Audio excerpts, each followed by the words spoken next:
Baca berdoa menurut agama dan kepercayaan masing-masing. Berdoa dimulai. Bismillahirrahmanirrahim.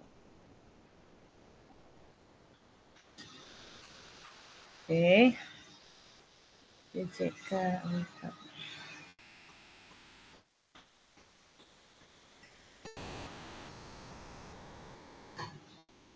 Ini TCK 4B ya? Iya Bu, benar Bu. Baik.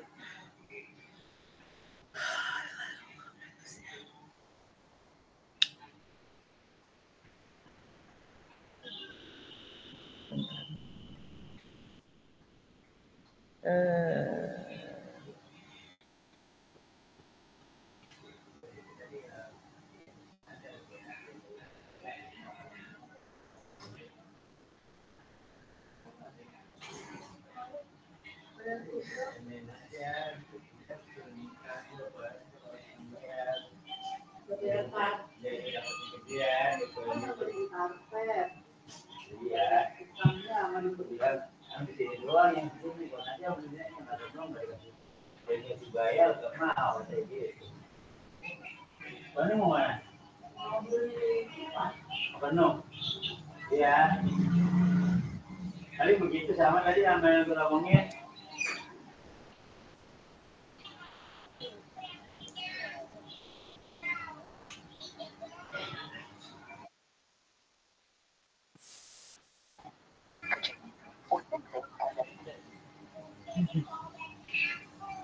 Kita absen dulu ya.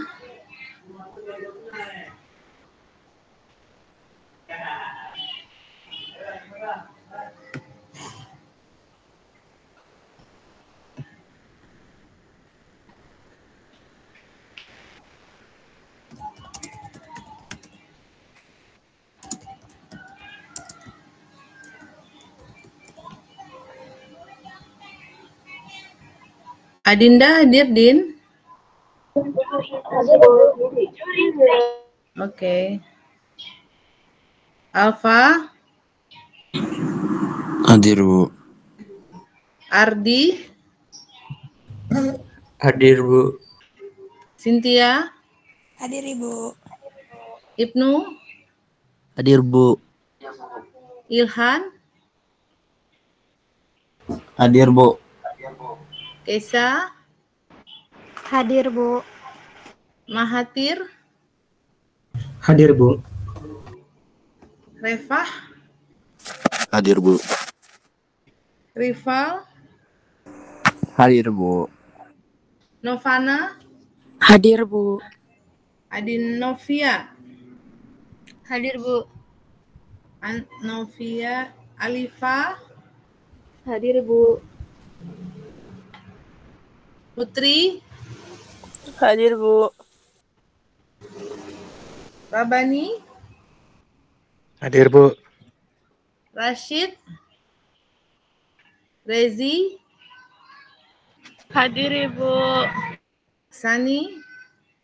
Hadir Ibu. Sawung? Hadir Bu. Sawung? Hadir Bu. Seviana? Hadir Ibu. Talia? Hadir Bu. Tiara? Hadir Bu. Zahira? Hadir Bu. Zahra? Hadir Bu. Zirhan?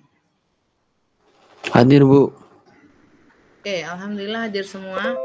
Jadi adik-adik semua, hari ini adalah hari perkuliahan terakhir untuk sebelum UTS ya. Dan harusnya tuh karena memang banyak yang ya Ibu ada urusan juga, kadang ada yang harus diselesaikan. Jadinya harusnya tuh hari ini kita nggak bahas MAP tapi lebih ke kisi-kisi. Tapi karena Ibu belum jelasin MAP, berarti Ibu mau bahas dulu tentang MAP. Nah, nanti sembari diskusi nanti kita akan membahas materi sebelumnya ya.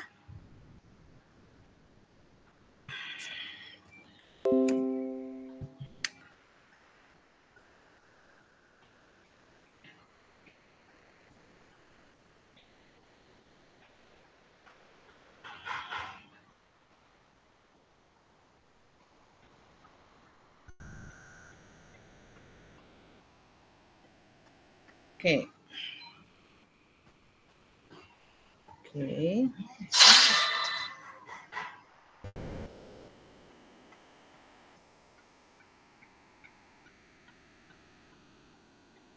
Sebelum Ibu mulai, Ibu mau share ke teman-teman semua dulu.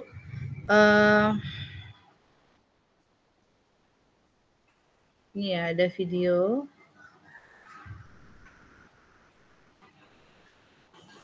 Modified atmosphere.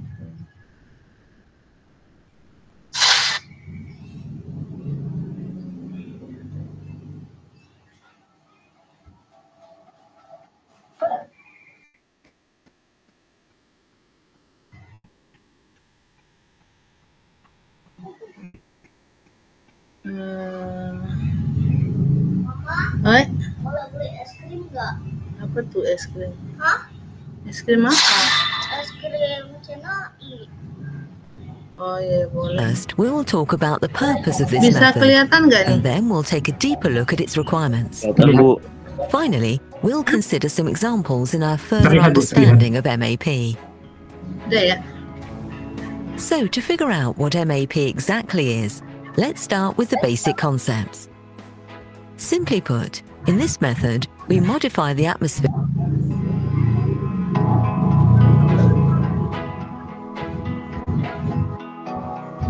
when packed in air. Food is susceptible to three main spoilage mechanisms: simple oxidation, bacterial growth, and mold growth. However, all of these can be suppressed or reduced by packaging the food in the appropriate modified atmosphere. In this video, we're going to learn about a modern method of food packaging called Modified Atmosphere Packaging, or simply MAP. First, we'll talk about the purpose of this method, and then we'll take a deeper look at its requirements. Finally, we'll consider some examples in our further understanding of MAP. So, to figure out what MAP exactly is, let's start with the basic concepts. Simply put, in this method, we modify the atmosphere surrounding a food product by removing the air inside of its package and then adding the gases that are safe for both food and customers' health to control the biochemical, enzymatic, and microbial actions without temperature or chemical treatments. In most cases, MAP is aimed at eliminating or reducing oxygen inside the packaging and replacing it with a mixture of carbon dioxide and nitrogen.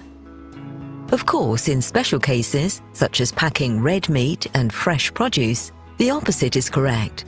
We do not eliminate the oxygen, but instead increase its concentration to prevent anaerobic growth. MAP therefore normally requires a mixture of at least two gases, and the optimum proportions vary from product to product. So what are these gases we use for MAP? All of these come from the air.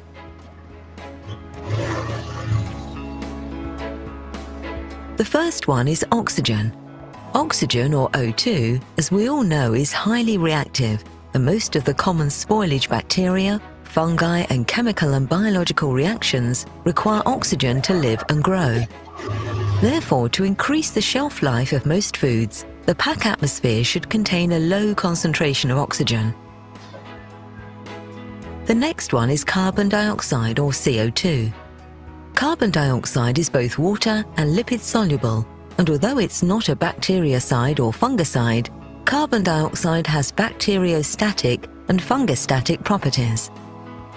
The overall effect on microorganisms is an extension of the lag phase of growth and a decrease in the growth rate during the logarithmic growth phase. The last is nitrogen, or N2. Nitrogen is a relatively unreactive gas with no odor, taste, or color. Using carbon dioxide alone can lead to a volume decrease due to carbon dioxide going into solution. So for many food products, CO2 requires a second gas to balance this volume decrease, and this gas is nitrogen.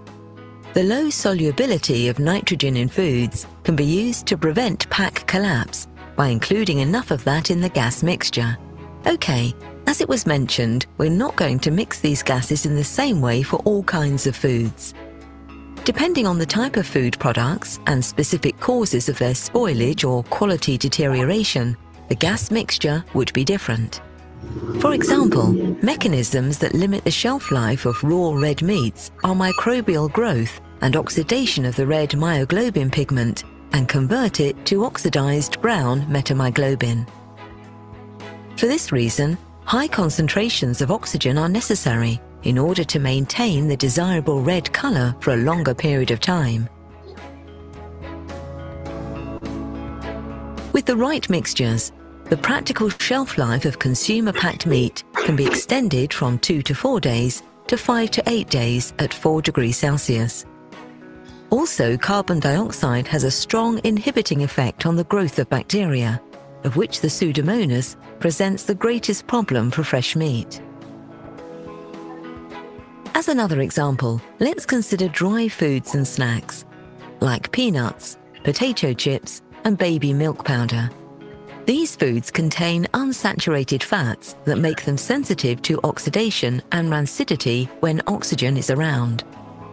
So the oxygen amount must be reduced to under 1.5%, and the rest of the air inside of the package must be replaced with nitrogen.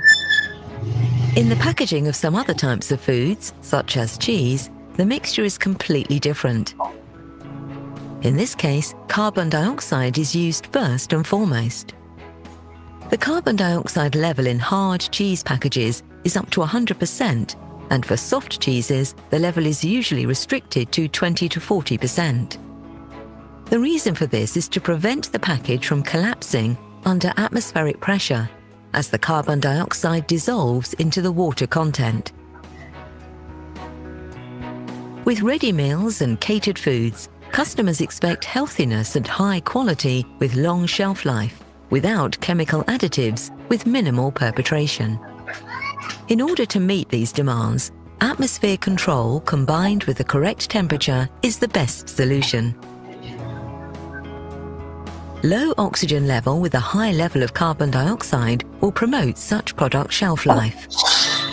There are lots of other food categories requiring specific MAP gas mixtures. Fresh produces are one of the most important types, and we'll show you in another video a new exciting method for keeping them fresh during transport.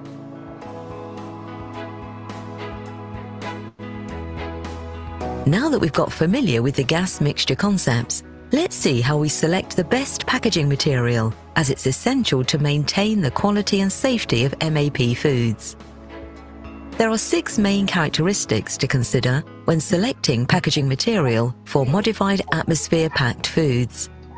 These characteristics are resistance to puncture, sealing reliability, anti-fogging properties, carbon dioxide impermeability, oxygen impermeability, and low water transmission rate.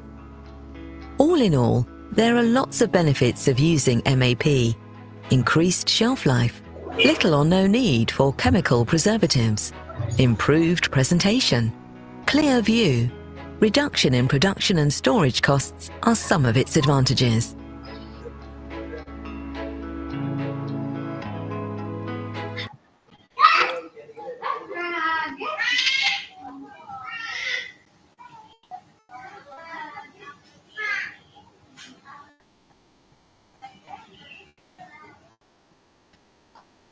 Oke ya, sudah adik-adik sudah melihat tadi pendahuluannya. Apa itu MAP ya? Jadi MAP ini merupakan salah satu inovasi juga dalam dunia teknologi kemasan, khususnya untuk teknologi kemasan pangan. Di mana prinsip kerjanya adalah dia membuang, ada yang dibuang, ada yang dikontrol ya, atau diganti ya udara yang ada, kondisi atmosfer yang ada dalam kemasan tersebut. Pertama kali MAP ini ditemukan itu pada tahun 1927. Diaplikasikan pada buah apel yang dengan cara mengurangi kadar oksigen dan meningkatkan CO2 Dan hal ini bisa memperpanjang masa simpan dari buah apel tersebut. Lalu pada tahun 1930 ditemukan juga pengaplikasian MAP pada penyimpanan buah-buahan ya, dengan meningkatkan CO2-nya pada untuk penyimpanan buah-buahan, dan juga ada juga yang diaplikasikan pada karkas ya. Karkas itu kayak rangka dari daging sapi ya. Rangka sapi yang masih ada tulang iganya, ya masih ada paha bawah, yaitu namanya karkas ya. Karkas itu lebih ke tulang dada sih. Nah, itu digunakan diaplikasikan pada produk pangan ini, pada bahan material raw material ini dengan meningkatkan CO2 ya, CO2 ditingkatkan, dan ini digunakan untuk selama proses distribusi ya, dan ternyata bisa meningkatkan masa simpan dari daging ini hingga 100%. Namun pada sampai tahun 1970 itu belum ditemukan lagi. Uang abang belum ngomong nggak? Ini mana? Di dompet inilah, dikasih. Terus lalu di UK, Marks and Spencer, satu perusahaan Marks and Spencer, dia mengenalkan MAP pada daging pada tahun 1979.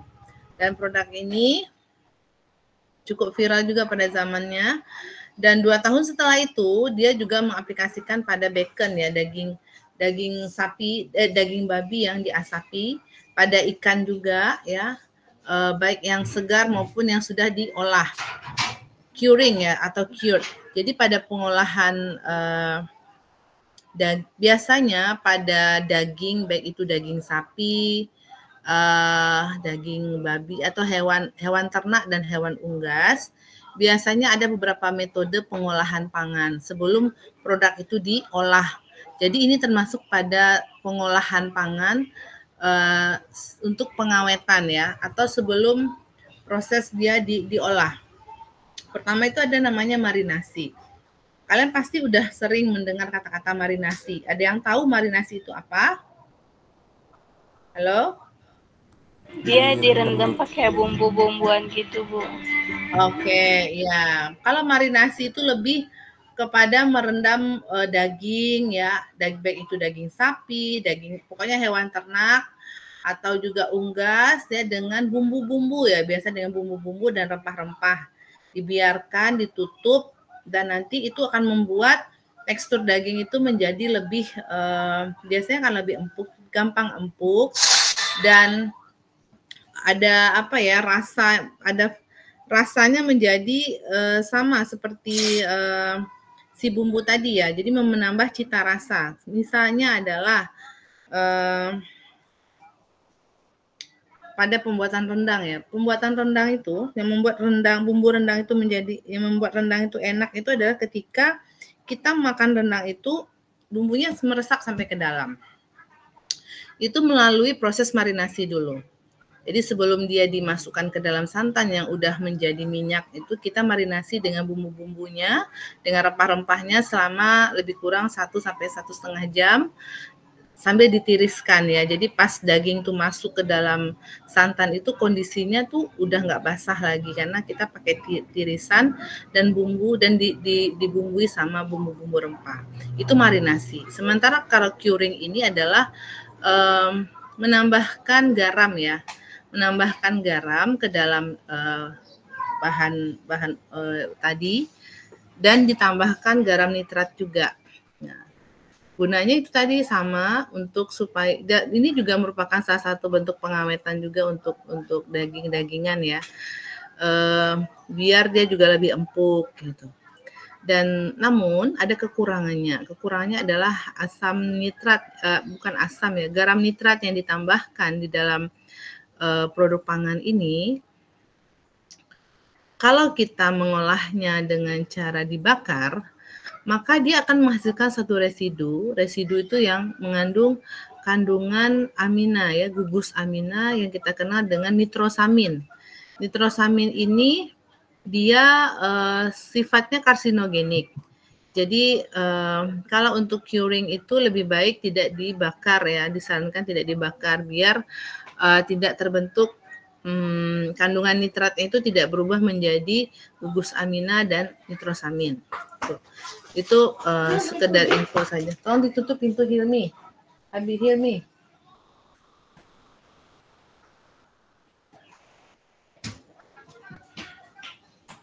Terus industri makanan lainnya, begitu juga dengan supermarket, mulai mengaplikasikan MAP, menjual produk-produk yang menggunakan pengemasan MAP, sehingga ini akan meningkatkan penjualan, ya, di mana dia juga memperpanjang masa simpan, ya kan, dan proses penyimpanannya itu tidak perlu pakai pengawet ya, atau bahan tambahan lainnya.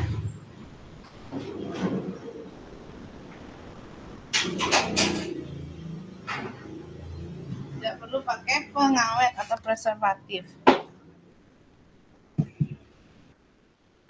Teknik MAP ini digunakan pada makanan segar ya, pada pangan segar, misalnya produk-produk yang di freezer ya, yang disimpan dalam bukan freezer, disimpan dalam suhu chiller ya. Suhu chiller itu sekitar 4 derajat Celcius ya, yang kalau kita ibaratkan kulkas, dia tuh posisinya yang di bawah bukan yang di atas. Kalau di atas kan freezer. Nah, termasuk juga untuk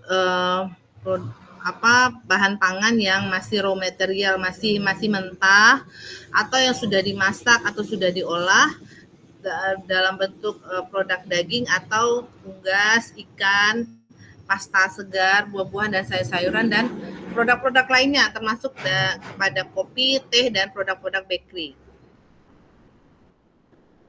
Dan biasanya mereka menggunakan metode MAP ini.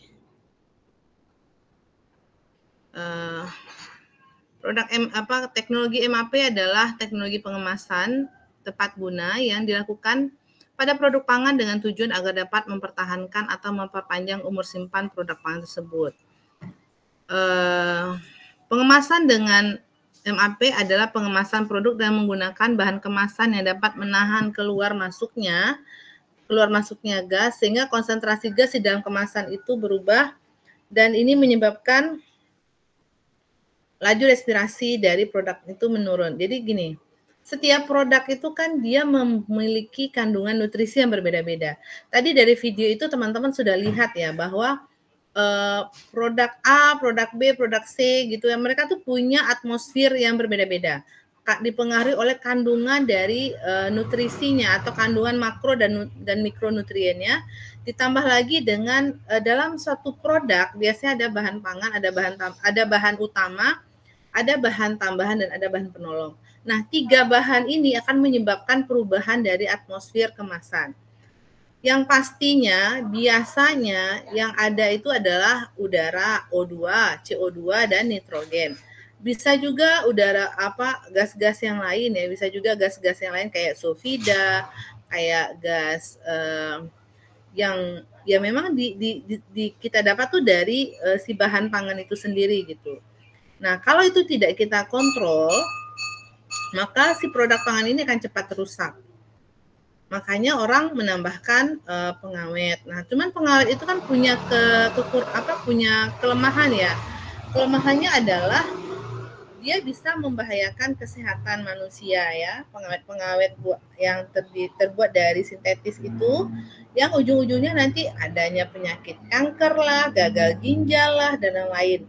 Sehingga orang berpikir nih, para saintis itu berpikir, ada nggak sih teknologi yang bisa kita buat, kita tuh nggak perlu nambahin bahan-bahan kimia lainnya. Nah, ternyata tuh dengan cara kita mengatur atau merubah atau mengganti atmosfer dari dalam kemasan itu, ternyata tuh bisa membantu memperpanjang masa simpan tanpa kita tambahkan bahan-bahan kimia lainnya. Nah, inilah dia MAP itu. Nah, seperti yang kita tahu bahwa setiap makhluk hidup itu butuh apa? Udara. Kita butuh air. Begitu mikroorganisme ya. Mikroorganisme itu dia butuh air, dia butuh udara. Kecuali bakteri anaerob yang mereka itu hidup nggak ada udara tuh justru itu yang mereka inginkan. Nah, kita perlu menekan ini, bakteri aerob dan bakteri-bakteri patogen lainnya yang mereka itu ada ketergantungannya dengan oksigen. Dan untuk beberapa produk hortikultura seperti buah-buahan, sayur-sayuran ya, mereka pun setelah dipanen ada beberapa jenis produk hortikultura yang mereka tuh tetap mengalami proses pematangan ya, yang kita kenal dengan istilah apa, teman-teman? Ada yang masih ingat pelajaran sebelumnya?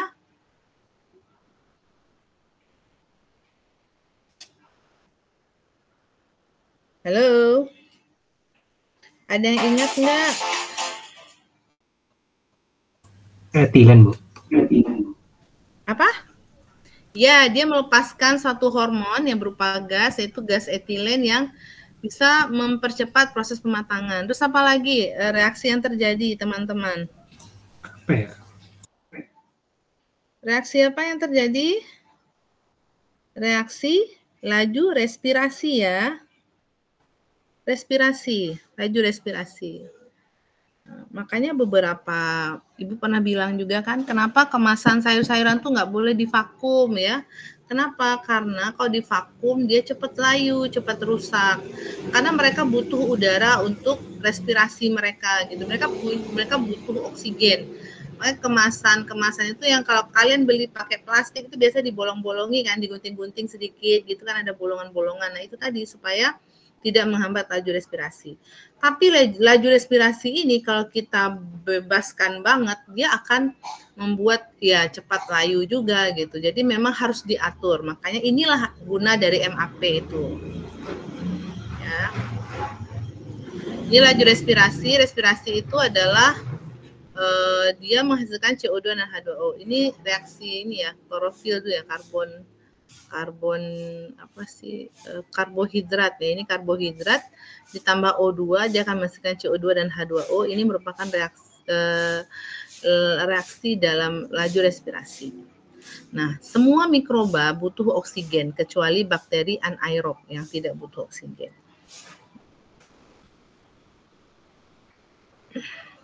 Biasanya makanan segar itu kan tidak bisa disimpan lama ya, maka kita coba aplikasikan MAP ini. Tetapi nggak hanya untuk produk mentah ya, tidak hanya produk mentah, tapi bisa juga untuk bahan pangan yang sudah diolah yang ready to eat juga bisa. Ini contohnya teman-teman ya, bisa lihat nih kemasannya ini, jadi dia di wrapping pakai plastik ya, tapi sebenarnya di dalam atmosfer, di dalam kemasan ini sudah diatur ya, sudah dikontrol, ada yang dikontrol, ada yang diatur gitu.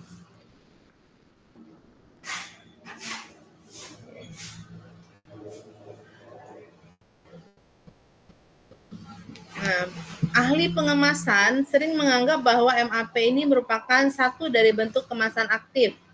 Karena banyak metode kemasan aktif juga memodifikasi komposisi udara di dalam kemasan bahan pangan. Kalau kita balik ke kemasan aktif itu dia punya dua kerja ya. Pertama, dia bisa sebagai penyerap atau dia sebagai pelepas. Nah, dengan konsep ini, maka beberapa ahli pangan, ahli pengemasan memasukkan MAP ini ke dalam kemasan aktif. Namun akhirnya dikombinasikan ya antara kemasan aktif dengan MAP. Ide penggunaan kemasan aktif bukanlah hal yang baru, tetapi keuntungan dari segi mutu dan nilai ekonomi dari teknik ini merupakan perkembangan terbaru. Jadi sebenarnya idenya sih nggak terlalu inovasi banget ya, tetapi kalau kita lihat dari segi ekonominya, dari segi mutu, dia menjadi sesuatu yang bisa memberikan inovasi. Kenapa nilai ekonominya? Karena kan dia nggak perlu ya, pertama kita udah ngurangi nih bahan-bahan kimia yang digunakan. Terus juga mutu kualitas pangannya juga tetap terjaga gitu kan. Maka disinilah sisi novelty-nya. Keuntungan dari teknik kemasan aktif adalah tidak mahal. ramah lingkungan, punya nilai estetika yang dapat diterima dan sesuai untuk sistem distribusi. Teknik MAP ini menghalangi pergerakan udara sehingga memungkinkan proses respirasi normal produk, mengurangi kadar oksigen dan meningkatkan kadar karbon dioksida udara di dalam kemasan. MAP ini dilakukan dengan membuat sedikit vakum dalam kemasan tertutup seperti kantong polietilen yang tidak berventilasi, kemudian memasukkan campuran komposisi atmosfer yang diinginkan dari luar. Secara umum, penurunan konsentrasi gas akan mengurangi kemampuan dari bakteri patogen dalam pangan untuk berkembang biak. Kita harus tahu ya, bakteri itu ada dua, ada yang patogen dan ada yang toksik ya. Selain penurunan kadar gas, permeabilitas film dan laju respirasi pada kondisi waktu atau suhu yang diinginkan selama penanganan juga akan membantu menjaga komposisi dari bahan pangan tersebut ya. Jenis plastik yang biasa kita gunakan dalam metode pengemasan MAP ini adalah LDPE, HDPE, PVC, dan PP serta nilon. Nah, untuk komposisi dari udara ruang penyimpanan punya pengaruh yang besar terhadap sifat bahan segar yang disimpan. Ada 3 komponen ya teman-teman, ada CO2, ada O2, dan N2. Dengan melakukan modifikasi ini dapat menghasilkan keuntungan ya berupa masa simpan yang lebih panjang. Nah, untuk istilahnya ada beberapa istilah ya, ada MAP, ada CAP, ada EMA, ada VP, dan vacuum skin packaging. Apa bedanya? Kalau MAP itu dia memindahkan udara dengan udara yang satu jenis gas atau campuran ya. Jadi dia mengganti udara yang ada di dalam tersebut gitu ya, baik itu dengan satu jenis gas atau campuran. Tapi tidak ada kontrol untuk komposisinya, berarti nggak ada pengaturan ini berapa persen itu berapa persen, enggak. Nah, kalau yang dikontrol, diatur, tadi teman-teman udah lihat di video tadi ya, misalnya kayak bakery, itu hanya butuh 2 gas saja, N2 sama CO2 gitu kan. Kayak keripik kentang itu benar-benar nggak ada O2-nya, yang ada cuma N2 aja gitu kan. Nah, itu disebut dengan, kalau dia ada persen-persenannya, berapa persen atau komposisinya, kita akan sebut dengan Control Atmosphere Packaging atau CAP. Atau bisa juga Control Atmosphere Storage. Nah, kalau EMA ini merupakan Equilibrium Modified Atmosphere yang menggunakan yang bisa diaplikasikan pada buah dan sayuran segar dengan memasukkan satu gas ke dalam itu tanpa modifikasi.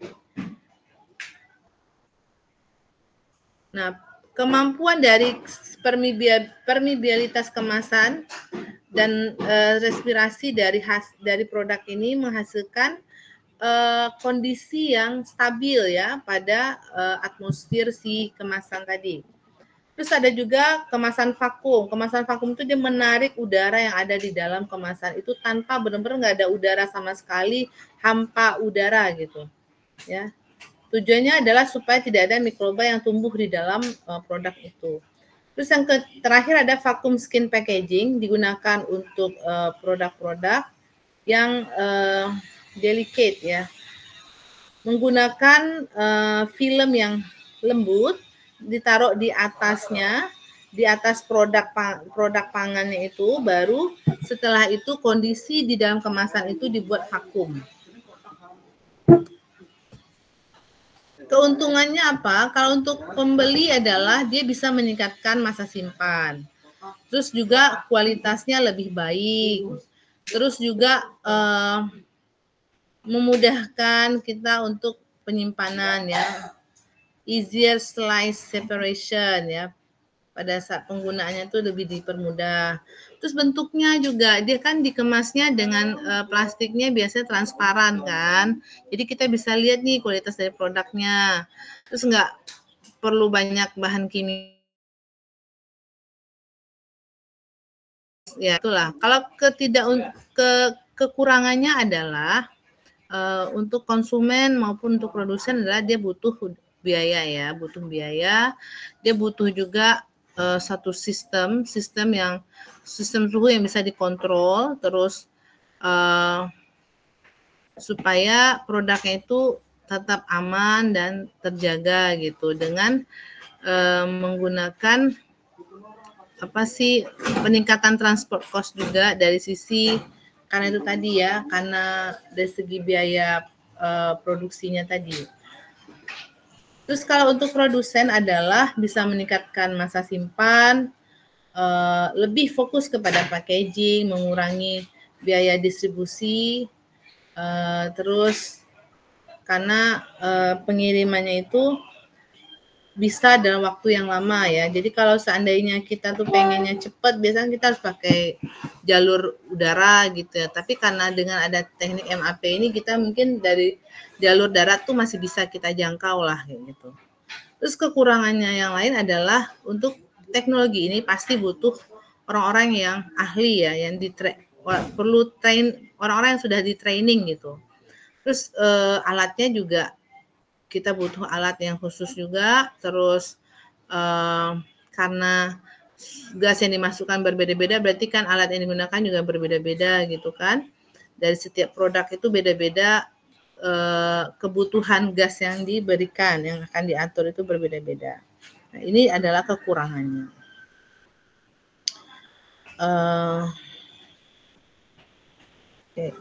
MAP ini sebenarnya tidak semata-mata gara-gara dia gitu produk pangan itu jadi lebih panjang masa simpannya. Enggak, bukan gara-gara teknik MAP saja, tapi juga dibantu oleh proses pengolahan pangan yang Ibu bilang tadi ya. Ada curing, ada smoking. Smoking ini adalah metode pengasapan ya untuk daging-daging, untuk ikan atau hewan-hewan ternak. Jadi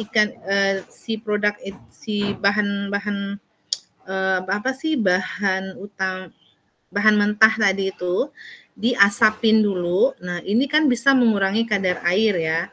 Nah, kalau udah kadar airnya tuh berkurang, maka si produk ini akan lebih tahan lama. Ditambah lagi dia dikombinasikan dengan MAP, maka produk tersebut akan lebih lama masa simpannya jadinya.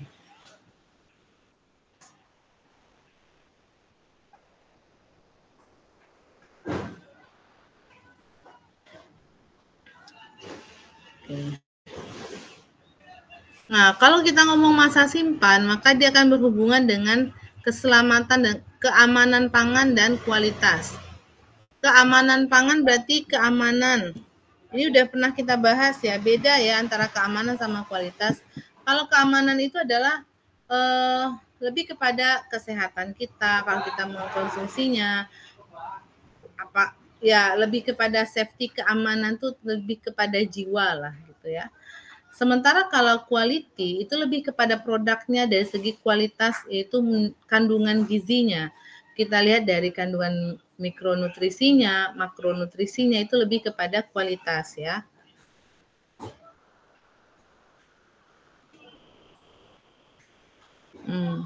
Kalau untuk keamanan pangan ya dan stabilitasnya itu dipengaruhi oleh ada atau tidaknya mikroorganisme di dalam produk tersebut. Nah, si mikroorganisme ini bisa ada karena dua faktor, bisa dari luar atau dari dalam ya. Jadi atau mungkin gabungan dari keduanya atau mungkin dari faktor-faktor yang lain gitu ya. Nah, dengan adanya MAP ini dia bisa mencegah pertumbuhan dari mikroorganisme. Dengan cara apa? Dengan cara kita menyimpan pada suhu yang lebih rendah, misalnya suhu chiller. Lalu kita bisa ganti ya kondisi atmosfernya, bisa juga kita kontrol. Jadi dengan cara seperti ini, si produk pangan ini bisa lebih tahan lama. Oke, sampai sini bisa paham nggak apa yang Ibu terangin adik-adik? Bisa, Bu. Bisa ya, alhamdulillah. Iya, Bu. Ini dicatat, ditanya ya. Nah.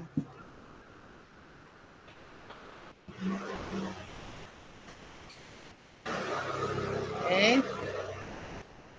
Ini sudah dibahas tadi ya. faktor yang mempengaruhi kita memilih film atau material yang kita gunakan untuk pengaplikasian MAP ini adalah pertama dari segi barrier-nya, ya. Barrier itu ada kemampuan dia itu untuk menahan gas dan air, ya. Terus kemampuan dari mesinnya. Mesin ini apakah dia itu tidak mengganggu kemasannya, ya. Kemasannya itu tidak menjadi rusak, ya, misalnya pada saat dia harus dipanaskan gitu kan. Terus proses kemampuan yang ketiga adalah kemampuan dia di-seal atau dilem tadi, ya. Dia bisa di-seal dengan dirinya sendiri atau dengan yang lain gitu kan. Kan ada beberapa material tuh nggak bisa di-seal kan ada, ya. Nah, terus juga sifat anti fognya atau anti embun. Kalau seandainya dia itu filmnya itu gampang berembun, kan itu akan mempengaruhi organoleptik, ya. Jadi konsumen itu jadi nggak nyaman gitu ketika dia mau membeli produk tersebut. Jadi harus anti fog. Anti fog propertiesnya harus dicek. Dan beberapa karakter spesial lainnya, misalnya kemampuan dia dipanaskan tanpa dia harus dipindahkan dari kemasan itu. Terus apakah dia mudah untuk dikupas gitu, ya, pada saat kita mau menggunakannya. Nah, itu juga menjadi faktor-faktor yang harus diperhatikan. Nah, untuk material polietilen biasanya digunakan, ya, karena sifatnya hermetik, ya, kedap udara pada saat di-sealing, ya, serta dia bisa mengontrol beberapa dan dia bisa dia tuh punya anti fog yang bagus juga, mudah dikupas, mudah dibuka, ya, kemampuan untuk di-seal pada beberapa suhu tertentu, ya. Terus apalagi nih? Atmosfer.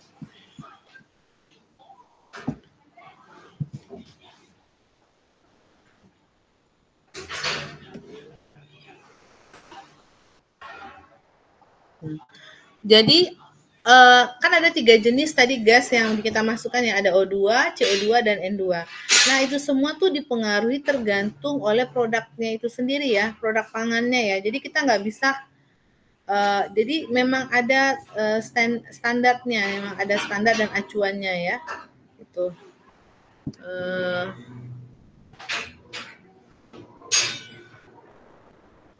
Dan sebenarnya nggak hanya 3 senyawa ini, tiga gas ini aja, tapi bisa juga yang lain, misalnya nitros atau nitric oxide, ada karbon monoksida, ada sulfur dioxide, ada etin, ada klorin, ya.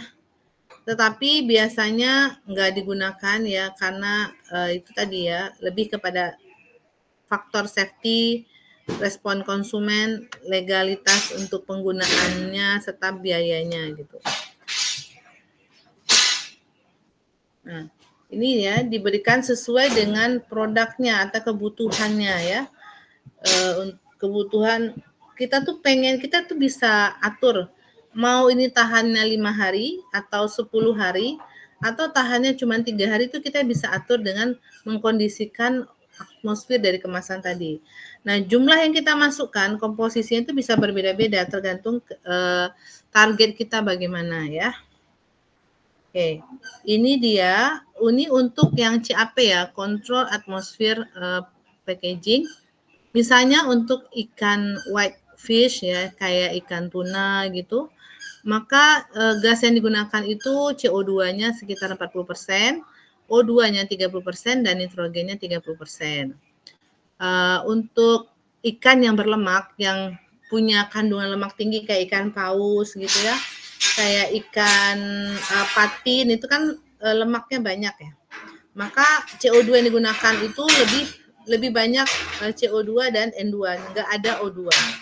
Sekarang Ibu tanya sama kalian, kenapa nggak ada O2 untuk fatty fish ini?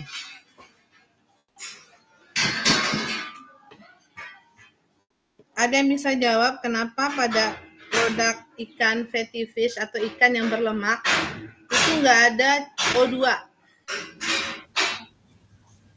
Karena fatty fish kan bersifat kayak minyak gitu, Bu. Jadi kalau ketemu sama oksigen, nanti minyaknya bisa teroksidasi gitu, Bu. Oke, bagus sekali. Ya, benar banget Mahathir. Jadi kayak ikan patin tuh kandungan lemaknya tinggi ya. Lemak itu kan kalau dia terkontaminasi sama udara atau dia bereaksi dengan udara, maka akan terjadi reaksi oksidasi. Oksidasi ini akan memicu perubahan dari komponennya, struktur dari ikan itu akan berubah. Struktur lemaknya. Terus perubahan dari baunya. Baunya akan lebih tengik. Perubahan warna dan perubahan bau serta lebih kepada kualitas juga. Ada penurunan nutrisinya. Bacon juga gitu ya, daging babi juga gitu. Karena babi itu memang lemaknya tinggi kan.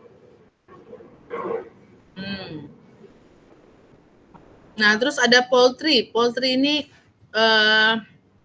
unggas kan?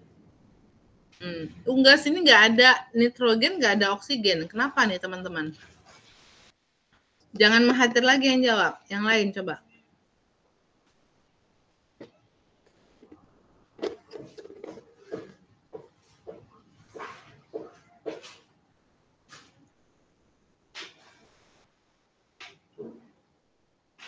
Ayo.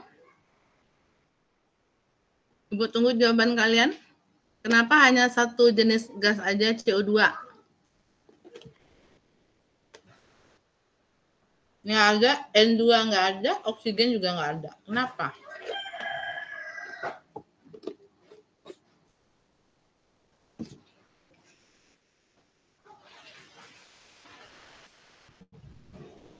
Ayo. Pakai analisanya, ayo. Kalian itu sarjana terapan harus bisa menganalisa ya. Jadi kalau kalian ibu kasih soal nih cuma hafalan tuh nggak oke, itu nggak keren kalian tuh. Tapi kalau ibu kasih satu studi kasus kalian bisa memecahkannya, itu baru keren.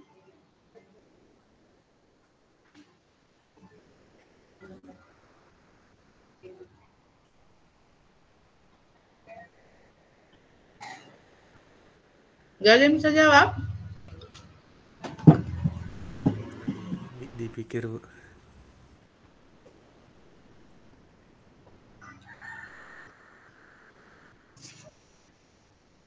Halo? Jangan sampai saya marah ya. Gak direspon ya. Ibu,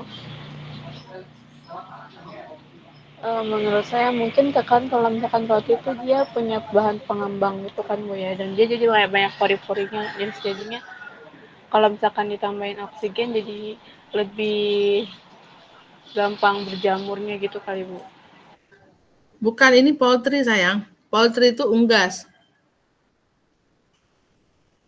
Bukan bakery. Bu, saya izin jawab, Bu. Kalau menurut saya, ini siapa nih? Alfa ya? Sawung. Saung, coba Saung. Iya, Kalau menurut saya, mungkin karena unggas kan terkontaminasi dengan pengawet juga ya Bu. Jadi kayak disinfektan, disuntik gitu. Nah mungkin jadi dari situ kalau misalkan ada oksigen atau nitrogen yang berlebihan, dia bisa berubah, bisa cepat berubah gitu Bu, dari rasa dan warnanya gitu Bu. Oke, itu pendapat Saung. Oke, terima kasih Saung. Ada yang lain?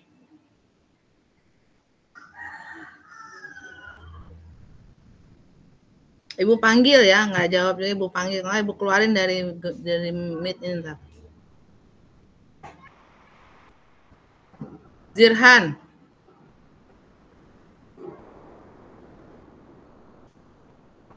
Zirhan.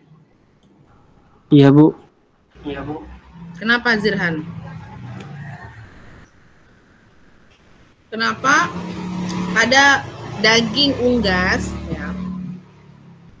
Kenapa pada daging unggas itu? Unggas, kamu tahu unggas nggak? Tahu Bu. Kamu tahu unggas itu kayak ayam, kayak bebek, itik gitu loh. Itu kenapa dia nggak pakai oksigen dan pakai nitrogen? Nggak pakai CO2, adanya cuman satu jenis gas doang. Kenapa itu? Nggak pakai nitrogen, nggak pakai oksigen, hanya CO2 saja 100%.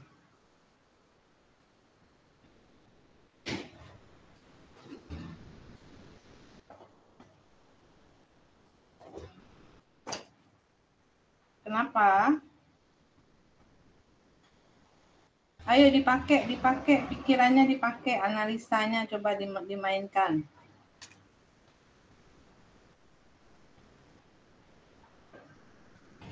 Ujian sama Ibu, ujiannya bisa ujian lisan atau ujian tulisan ya. Minggu depan kita UTS, persiapkan diri kalian semua, jangan lupa belajar. Materinya dari awal sampai yang akhir ini MAP. Silahkan, ayo.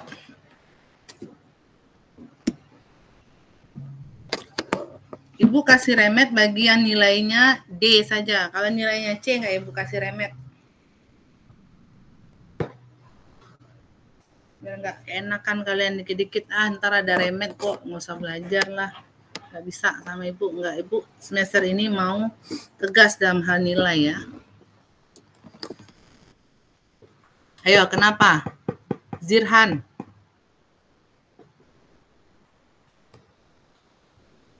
Kenapa diam aja Zirhan? Bentar, Bu.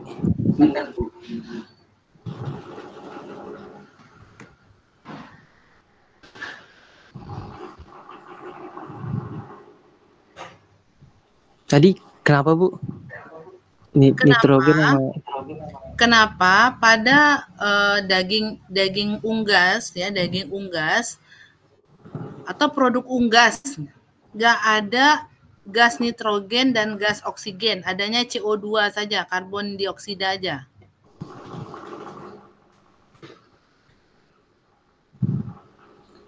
Mungkin karena ini kali, Bu, apa?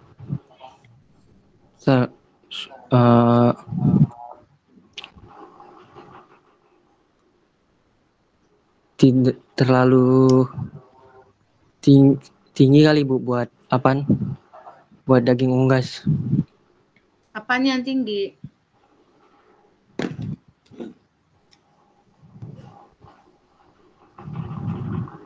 Coba kamu perhatikan, coba kamu cek. Unggas itu kandungannya apa aja sih? Nah, jadi jadi gini ya. Kalian kalau belajar teknologi kemasan pangan, kalian tuh harus belajar komposisi bahan makanan atau bahan pangan.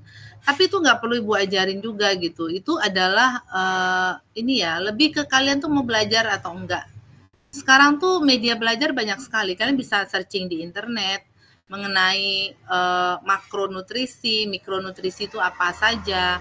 Makronutrisi itu ada karbohidrat, ada protein, ada lemak. Lemak itu ada yang lemak yang cair, ada lemak yang padat. Ada lemak itu ada lemak dan ada minyak. Terus apa? Ada lagi apa? Ada air. Terus apa lagi? Ada serat. Banyak gitu. Nah, yang menjadi mikronutrisi itu yang dibutuhkan sedikit oleh tubuh kita, itu vitamin dan mineral. Selebihnya adalah makronutrisi. Nah, di situ adik-adik harus melihat beberapa kandungan nutrisi itu, mereka tuh ada yang sensitif terhadap kondisi mungkin, atau dia itu sensitif terhadap satu senyawa atau gas. Kayak tadi lemak, dia nggak bisa kena oksigen, dia akan teroksidasi. Nah, terus mungkin bisa juga kalian lihat air. Air itu kan sumber kehidupan bagi semua makhluk hidup. Berarti mikroorganisme juga termasuk makhluk hidup kan? Mereka butuh air kan? Terus juga protein. Protein itu juga dibutuhkan oleh mikroorganisme. Bagi produk-produk yang tinggi kandungan proteinnya, biasanya dia akan mudah terkontaminasi sama mikroba. Nah, seperti yang kita tahu ya, bahwa daging sapi, daging unggas itu kandungan proteinnya kan tinggi ya. Kandungan proteinnya tuh tinggi. Terus kalau dia kandungan proteinnya tuh tinggi, dia akan mudah dia menjadi kebutuhan sesuatu yang diidolakan, yang disukai oleh mikroorganisme. Nah, mikroorganisme itu bisa ada kalau ada apa? Kalau ada oksigen kan? Ya enggak? Iya, Bu. Iya, Bu, karena ada respirasinya. Nah, bukan respirasinya. Ada oksigen, dia butuh oksigen untuk dia hidup. Nah, dengan adanya O2 itu bisa membuat oksigen tumbuh atau ada dalam si unggas tadi. Makanya si oksigen ini dihilangkan biar tidak ada pertumbuhan mikroba atau mikroorganisme. Terus kenapa N2 nggak ada di situ? Karena N2 tuh nggak dibutuhkan di sana. N2 tuh nggak dibutuhkan. Jadi yang perlu kita masukkan adalah CO2. CO2 ini dalam proses respirasi yang dibutuhkan adalah O2 yang dihasilkan CO2. Mikroba tuh nggak butuh CO2. Jadi kalau kita kasih CO2, dia nggak akan tumbuh di situ. Makanya kenapa 100% gas yang dimasukkan ke situ adalah CO2. Nggak ada O2 dan N2. Sampai di sini bisa paham? Paham, Bu. Paham ya? Begitu cara analisanya seperti itu. Nanti pada saat UTS, Ibu kasih misalnya bakery nih. Kenapa bakery ini 100% N2? Nggak ada CO2 di situ dan nggak ada O2. Kalian harus bisa jawab. Ayo, siapa yang bisa jawab? Yang bakery ya, Bu. Ya, kenapa bakery itu hanya 100% N2? Rabani. Karena dia kalau terlalu banyak O2 dia menyerap kelembapan nggak sih, Bu? Ya, meningkatkan Kalau- kadar air ya kan? Oke, Ya. good. 1. Oke, betul. Terus CO2 kenapa nggak ada di situ?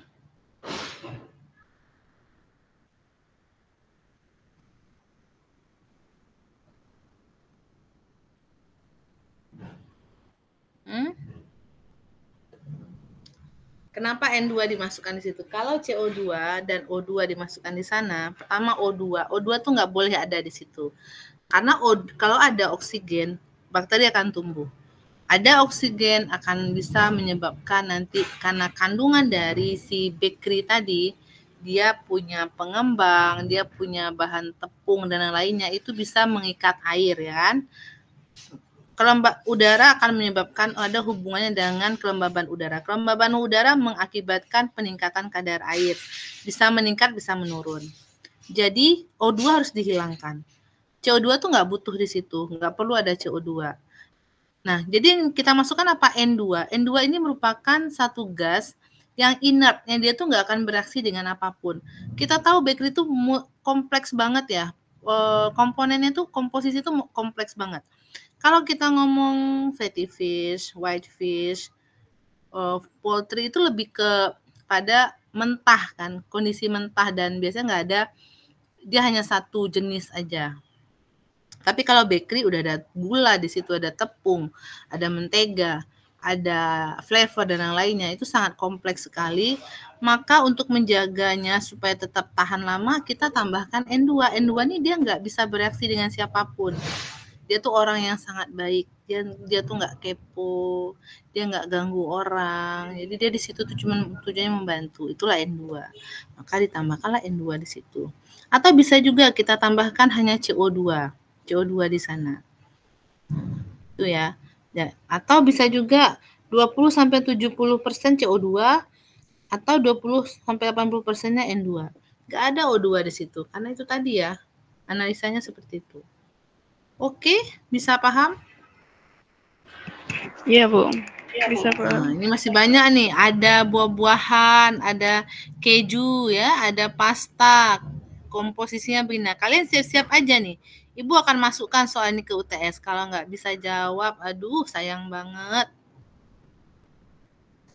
Jadi nanti pas UTS itu, Ibu akan kasih soal-soal yang butuh analisa ya, bukan berupa setoran hafalan saja, enggak.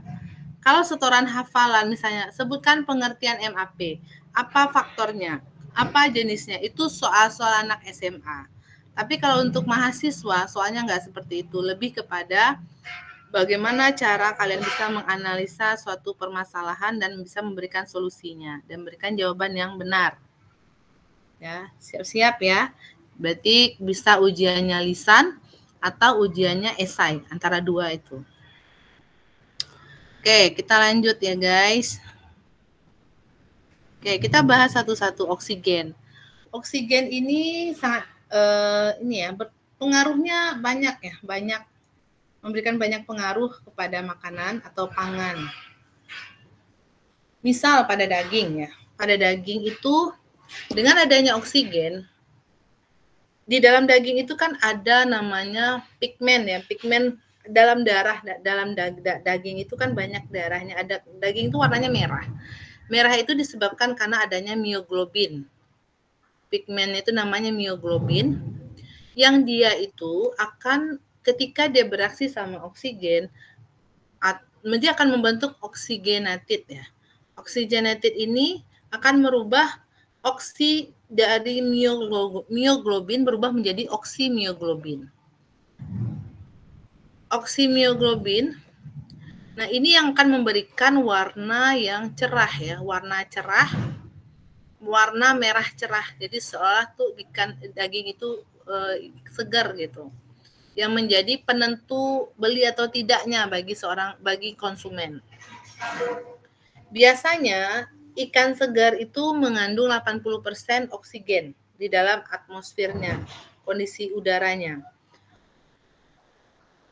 untuk menjaga level untuk proses oksigenasi tadi. Oksigen biasanya akan menyebabkan tumbuhnya mikroorganisme ya, untuk bakteri-bakteri aerob.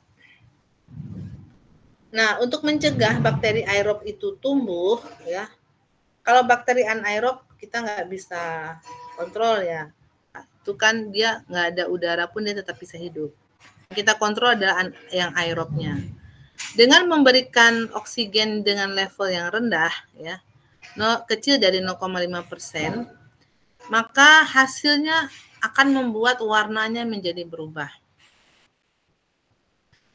Warna daging itu berubah warnanya dari merah menjadi kecoklatan atau menjadi keabu-abuan ya. Nah, proses perubahan ini kenapa dia berubah? Karena kandungan oksigen tadi yang cukup rendah ya.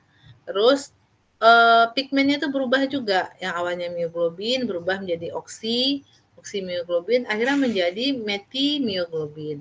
Nah, metimioglobin ini hadir ditandai dengan perubahan warna daging tadi dari warna menjadi warna coklat atau keabu-abuan ya. Nah, kandungan oksigen yang tinggi bisa menyebabkan terjadinya oksidasi atau rancidity. Biasanya untuk produk yang mengandung lemak tinggi seperti fatty fish atau bacon ya. Produk ini biasanya dikemas menggunakan kemasan tanpa oksigen. Misalnya dengan kandungan karbon dioksidanya 35% dan nitrogennya 65%. Ini diaplikasikan pada daging bacon ya, pada daging babai. Oke. Namun walaupun seperti itu, biasanya dipukul rata ya, MAP itu biasanya dia tuh harus mengandung juga oksigen ya, walaupun dalam kadar yang rendah, sekitar 5-10%.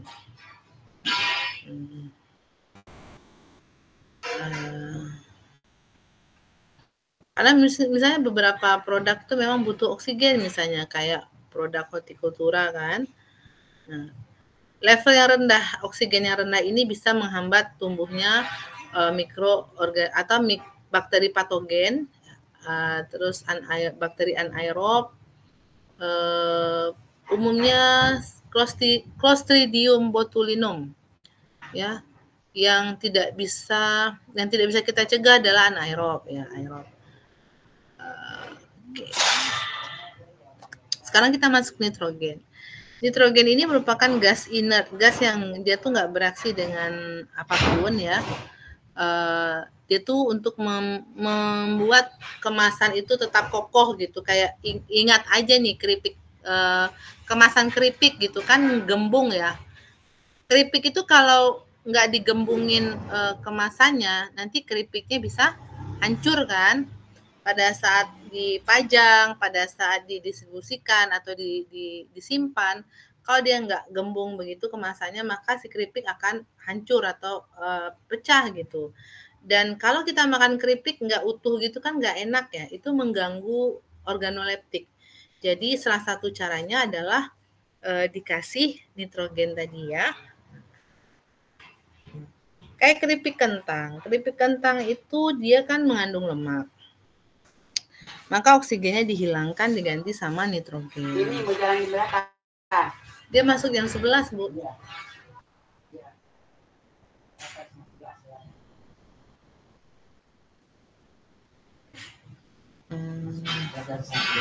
Ya, 10:30 aja, Ci. Nitrogen ini juga biasanya digunakan untuk pengganti oksigen ya pada pengaplikasian MAP untuk mencegah rancidity atau ketengikan dan menghambat pertumbuhan organisme aerob atau mikroba yang hidup pada kondisi aerob ya, butuh udara gitu maksudnya. Nah, terus kita masuk ke karbon dioksida. Karbon dioksida ini kebalikan dari oksigen ya, jadi dia bisa sebagai pengawet sebenarnya antimikrob karena dia nggak dibutuhin sama mikroba. Makanya dia ditambahkan di dalam beberapa produk pangan tadi ya, di dalam produk. Namun ya dia bisa menurunkan pertumbuhan mikroorganisme.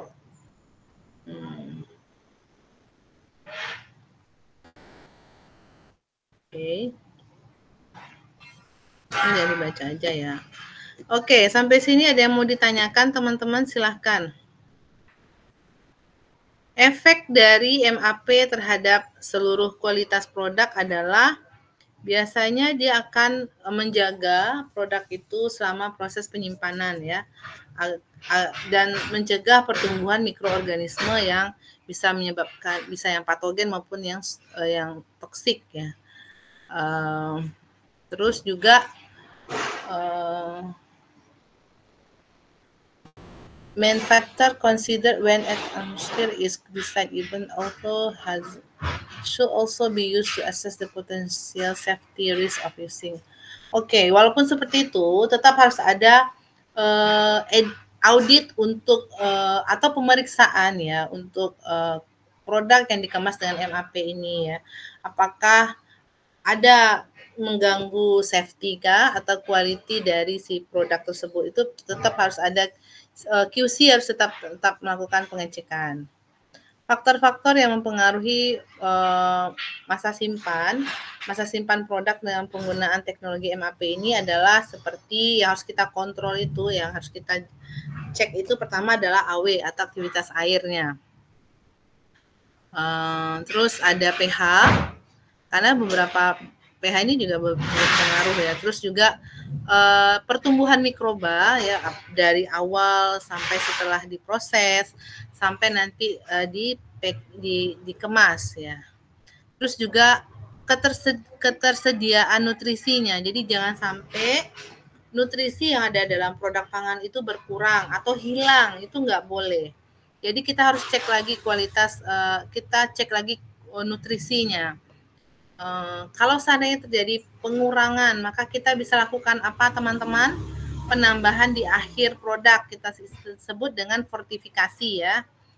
Terus juga kita lihat dari sisi konsentrasi dan tipe pengawet yang digunakan ya. Terus juga potensial redoxnya ada atau tidak senyawa yang bisa berfungsi sebagai antimikroba alami, dan juga kemungkinan adanya pertumbuhan spora dari mikroorganisme.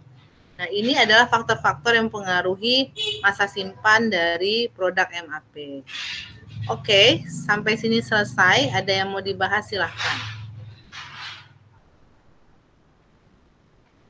Ibu, saya izin bertanya, Bu. Silahkan Rezi.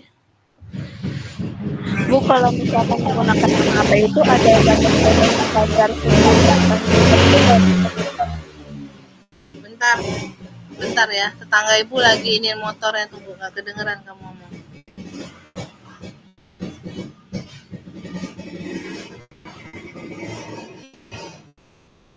Oke, ulang lagi Rezi. Kalau misalkan setelah saya menangkap penjelasan Ibu tuh, saya ingin bertanya, apakah di kemasan MAP ini tuh terdapat batas-batas standar suhu penyimpanannya, Bu? Ya iyalah, kalau untuk suhu tuh, maka tadi tuh dia bisa dikombinasikan ya. Karena kan suhu itu bisa membuat ini ya, kondisi apapun tuh sangat reaktif terhadap suhu. Makanya suhu juga perlu diatur. Bisa suhu ruang, kalau penyimpanannya gini nih. Kalau kita pengen nyimpan di suhu ruang, ya, berarti kadar gas yang ditambahkan itu akan berbeda dengan yang disimpan di suhu chiller. Konsentrasinya akan berbeda karena suhu itu sangat mempengaruhi. Gitu Rezi. Baik Ibu, Dan terima kasih. Akan ada sama kayak kemasan lainnya ya, ada saran penyimpanannya. Saran penyimpanan itu harus ada, disimpan pada suhu berapa, bolehkah di jauh paparan matahari atau tidak, itu harus ada penjelasan seperti itu. Biasanya ada di bawah, bagian bawahnya, biasanya di bagian labelnya. Ada lagi teman-teman?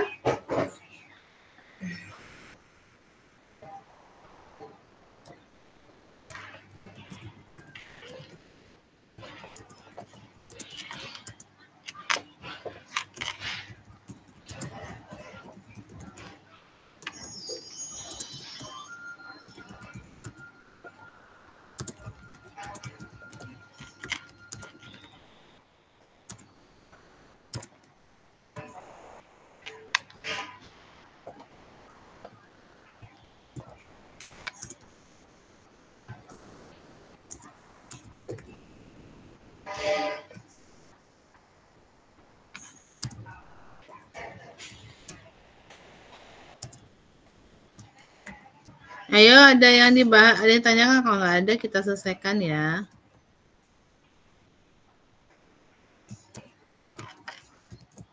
Dari saya sudah cukup sih.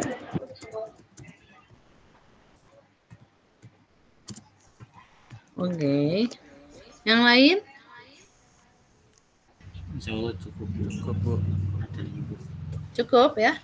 Oke, adik-adik jangan lupa belajar. Kita akan belajar ujiannya itu materi dari awal sampai akhir ya. Kalian belum dapat ini ya? Belum dapat materi ya?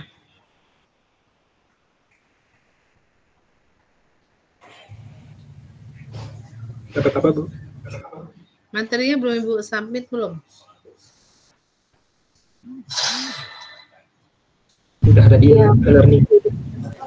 Udah ada. 4B, coba kita cek ya. 4B.